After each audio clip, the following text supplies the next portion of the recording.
Politicians बड़ी बड़ी बातों के लिए जाने जाते हैं, पर जो रोज़मर्रा की ज़िंदगी में छोटी छोटी चीज़ें आम लोगों को परेशान करती हैं, जब तक हम उन्हें नहीं सॉल्व कर सकते तो हम अपने आप को सक्सेसफुल नहीं मान सकते।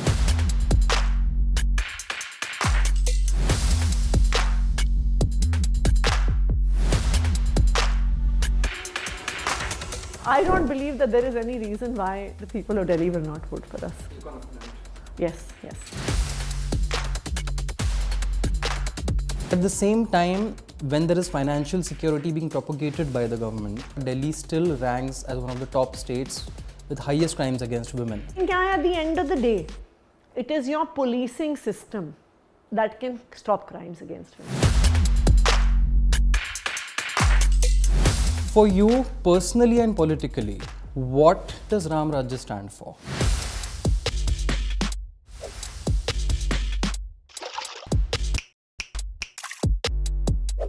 आतिशी जी, क्विंट और क्विंट हिंदी पर आपका स्वागत है। हमारे शो बड़ी बड़ी बातें पर आपका स्वागत है। What does बड़ी बड़ी बातें mean to you as a politician? मुझे तो लगता है कि अगर हम बड़ी बड़ी बातें ना करके छोटे छोटे काम भी कर दें, so we would probably be far more successful. And unfortunately politicians बड़ी बड़ी बातों के लिए जाने जाते हैं, पर जो रोज़मर्रा की ज़िंदगी में छोटी छोटी चीज़ें आम लोगों को परेशान करती हैं, जब तक हम उन्हें नहीं सॉल्व कर सकते तो हम अपने आप को सक्सेसफुल नहीं मान सकते। बड़ी बड़ी बातें देश में होने जा रही हैं, चुनाव आ रहे हैं, दिल्ली का बजट अभी अभी आया है। I was listening to your budget speech and there was something very very interesting that you said, that this budget follows the ethos of Ram Rajya. For you personally and politically, what does Ram Rajya stand for? So first of all, this time in the assembly, we didn't just present the budget for 2024-25. We also presented a report card of the Arvind Kejriwal government of the last 9 years and tried to show how the lives of people of Delhi have been transformed since 2014, before the Kejriwal government, to now in 2024. So I think for us, Ram Rajya really stands for the ethos of working for the last person. What is the idea of Ram Rajya? That no one will be poor, no one will be destitute, no one will be ill, all families will be prosperous and taken care of. And that really is the ethos with which we have been running our government in Delhi for the last 9 years. And I think that it would not be an exaggeration to say that the lives of the ordinary people of Delhi have been transformed in this last decade.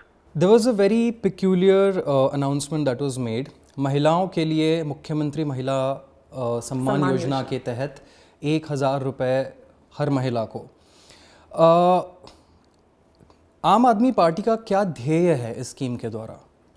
देखिए, अगर आप आम आदमी party के पिछले 9 साल की journey देखिए, सो हमारी बहुत सारी पॉलिसीज़ एक्चुअली विमेन ओरिएंटेड रही हैं, विमेन की लाइफ्स को इम्प्रूव करने के लिए रही हैं। कुछ डायरेक्टली विमेन के प्रति टारगेटेड रही हैं, जैसे हमारी फ्री बस राइड की स्कीम है। हमारी फ्री बस राइड स्कीम की वजह से महिलाएं बहुत बड़ी संख्या में अपने घर से बाहर निकल रही हैं। 2019-20 में जब ये स्कीम आई थी, तब हर साल तकरीबन 17 करोड़ विमेन की राइडरशिप होती थी। ये बढ़ के अब 40 करोड़ पहुंच गई है। दैट मीन्स महिलाओं को जब आपने फ्री ट्रैवल दिया तो वो खुल के अपने घर से बाहर निकली। सेकेंड, अगर आप आम आदमी पार्टी की सरकार की बाकी भी जो हमारी फ्लैगशिप स्कीम्स और पॉलिसीज़ रही हैं, एजुकेशन, आज भी गवर्नमेंट स्कूल्स में 60% लड़कियां पढ़ती हैं। क्यों? क्योंकि जब परिवार के पास कुछ पैसा होता है तो वो सोचता है कि भाई लड़के पे लगा दें। आज भी मोहल्ला क्लिनिक में 80% पेशेंट्स महिलाएं हैं। आज जो हमारी तीर्थ यात्रा की स्कीम है सीनियर सिटीजन्स के लिए, उसमें भी 90% जो तीर्थ यात्रा के लिए जाती हैं वो महिलाएं होती हैं। ऐसा क्यों है? ऐसा इसलिए है क्योंकि जब तक सर्विसेज महंगी होती हैं या उनका कोई चार्ज होता है तो महिलाएं उन्हें एक्सेस ही नहीं कर पाती। It is only because the Arvind Kejriwal government has provided all of these things for free that women are able to access them. But the real decision-making power for any woman will come when she has money in her hand. See, it's the reality of our society today. आप और हम यहाँ पे बैठ के जो ठीक ठाक सैलरी अपने घर में लेके जाते हैं, हम कुछ भी सोचें, लेकिन आज भी एक आम परिवार में एक महिला को एक छोटा सा खर्च करने के लिए किसी ना किसी आदमी के सामने हाथ फैलाने पड़ते हैं, चाहे वो उसका पति हो, चाहे वो उसके पिता हो, या बुजुर्ग होने पे चाहे वो उसका बेटा हो। तो when we talk about giving 1000 rupees to every woman, तो इसका जो साइकोलॉजिकल इम्पैक्ट है, जो एम्पावरिंग इम्पैक्ट है, ये पैसा मेरा है, कोई मुझसे सवाल नहीं पूछ सकता, ये मेरे अकाउंट में आएगा। मैं चाहे जैसे इसको खर्च करूं, मैं अपने बच्चों पे खर्च करूं, उनकी पढ़ाई लिखाई पे खर्च करूं, मैं जाके मूवी देखने पे खर्च करूं, लेकिन ये पैसा मेरा है। In the data that was presented, आपने कहा कि 17 लाख परिवारों को मुफ्त पानी मिल रहा है दिल्ली में आज की तारीख में, but simultaneously there is also the issue of the faulty water bills. How is the government tackling it? See, this issue of faulty water bills has been going on for the last couple of years, and especially it got exacerbated at the time of COVID, when for almost about a year and a half, the meter readers did not actually go take the readings. So there were a lot of wrong readings that got recorded. Now, when there is a perception that my bill is wrong, then people stop paying their bill. And then the late payment surcharge, the penalties, etc. keep adding up. And when someone has a bill, someone with a monthly income of 25,000 rupees has a bill for 1 lakh rupees, they are never going to pay it. Right? So in fact, what it effectively does is, not only does it have impact on the citizens, it also dries up the revenue of the Delhi Jal Board. And this is the reason why we have been looking to bring this one-time settlement scheme. But like all policies of the Kejriwal government, we don't get anything without a struggle. So the struggle is on, and we will hopefully fight it out and get it passed soon. Like you said, the per cap and even the data shows that per capita income Delhi की जनता का 2014 से लेकर अब तक double हुआ है. दिल्ली का GSDP double से ज़्यादा होकर बढ़ा है. ऐसे में आपको लगता है जनता आपको इस बार चुनेगी? Will they have those factors on their minds when they vote? देखिए, मुझे लगता है कि शायद जो दिल्ली के वोटर हैं वो ये आंकड़े ना देख रहे हों कि GSDP कितना बड़ा है, पर कैपिटा इनकम कितना बड़ा है, लेकिन वो अपने डे टू डे ज़िंदगी में एक बहुत बड़ा चेंज देख रहे हैं. मैं दिल्ली के रहने वाली हूँ, मैं सारी ज़िंदगी दिल्ली में रही हूँ. मुझे याद है कितने लंबे लंबे पावर कट दिल्ली में लगा करते थे. हमने बचपन बिताया है वो हैंड फैंस चलते चलते जब लंबे लंबे पावर कट होते थे. और ये कोई बहुत पुरानी बात नहीं है. 2014 की गर्मियों तक 8-8 घंटे के पावर कट लगते थे, लंबे लंबे पावर कट लगते थे, और फिर भी इतने भारी भरकम बिजली के बिल आते थे. आज 24/7 इलेक्ट्रिसिटी आती है. 22 लाख परिवारों का बिजली का बिल ज़ीरो आता है. इनफैक्ट अगर आप देखिए, स्टडीज़ शो दैट आप एक गरीब परिवार को 1 घंटे भी एक्स्ट्रा बिजली देते हैं ना, तो उनकी फैमिली इनकम 14-15% से बढ़ती है. आज आप पानी की सप्लाई को देखिए, आज सबके घर में पाइपलाइन पहुंच गई है. ये कितना बड़ा चेंज है. आज आप गवर्नमेंट स्कूल्स को देखिए, ये स्वैंकी प्राइवेट स्कूल्स को पीछे छोड़ देते हैं दिल्ली गवर्नमेंट स्कूल्स. एक रीसेटलमेंट कॉलोनी है साउथ ईस्ट दिल्ली में, लो इनकम एरिया है. वहाँ पे एक स्कूल से 32 लड़कियों ने नीट का एग्ज़ाम क्लियर किया है, एक स्कूल से. राइट? तो ये तो लोगों की ज़िंदगी में बहुत बड़ा चेंज. सो अगर आप एक आम इंसान की ज़िंदगी से, एक middle class, lower middle class, गरीब परिवार की ज़िंदगी में देखिए, बहुत बड़ा चेंज आया है. So I don't believe that there is any reason why the people of Delhi will not vote for us. You're confident?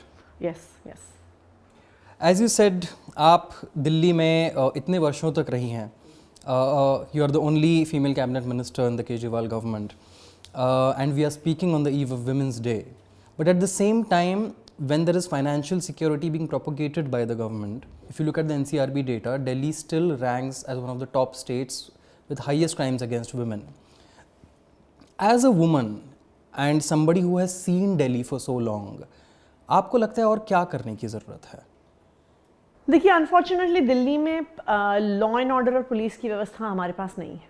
जो जो चीज़ें हमारे डोमेन में रही हैं उसमें तो लगातार हमने एफर्ट्स किए हैं. आज आप देखिए, Delhi has the largest network of CCTV cameras in the world.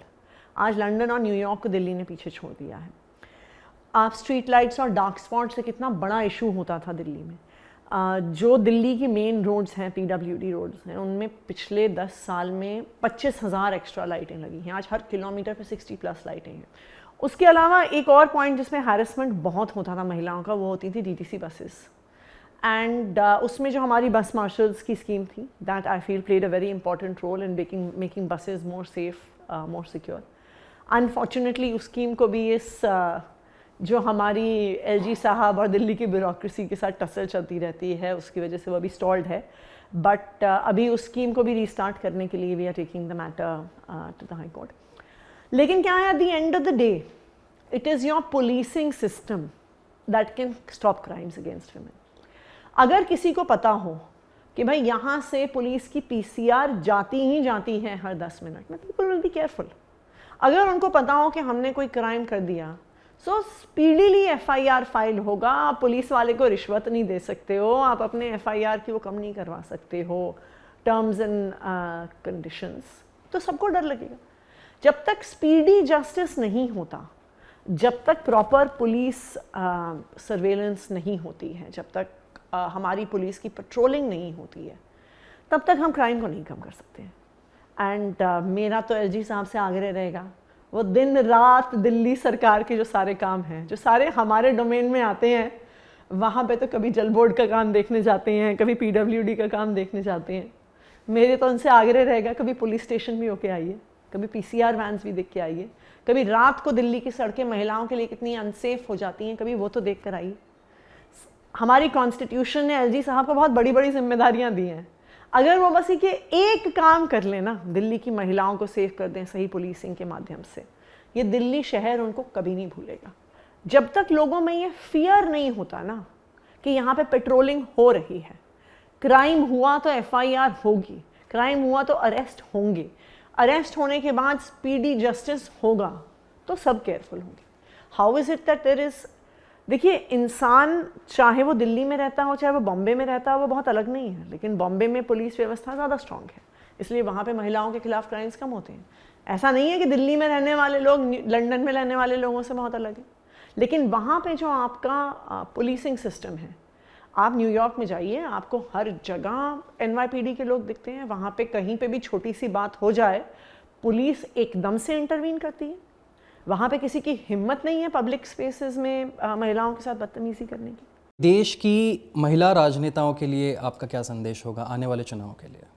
देखिए, मेरे तो सबसे यही संदेश है कि हमारी जिम्मेदारी ये है कि हमें देश के लोगों के लिए, खासकर जो कतार में आखिरी इंसान है, उसके लिए डिलीवर करना हमारी जिम्मेदारी है। एक महिला होने के नाते और भी ज़्यादा जिम्मेदारी है, क्योंकि अगर गरीब परिवार में भी कतार में कोई सबसे पीछे है तो वो महिला ही है।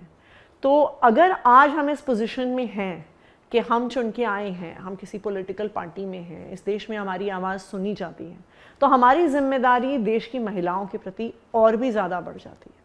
मुझे पर्सनली इस बात की खुशी है कि मैं जिस पार्टी में बिलोंग करती हूँ, मैं जिस स्टेट में इलेक्टेड रिप्रेजेंटेटिव हूँ, जिस कैबिनेट में मंत्री हूँ, उस सरकार ने हमेशा महिलाओं को सबसे आगे रखा है in terms of our policies. और मैं ये उम्मीद करती हूँ कि सभी विमेन पॉलिटिशियंस कोशिश ये करेंगी कि उनकी पार्टियाँ भी आगे रखें। Atishi ji, thank you so much for your time and thank you so much for speaking to Quint Hindi, और बड़ी बड़ी बातें पर हमसे बात करने के लिए बहुत बहुत धन्यवाद। हमारे छोटे छोटे कामों के बारे में ज़रूर। Thank you so much. Thank you.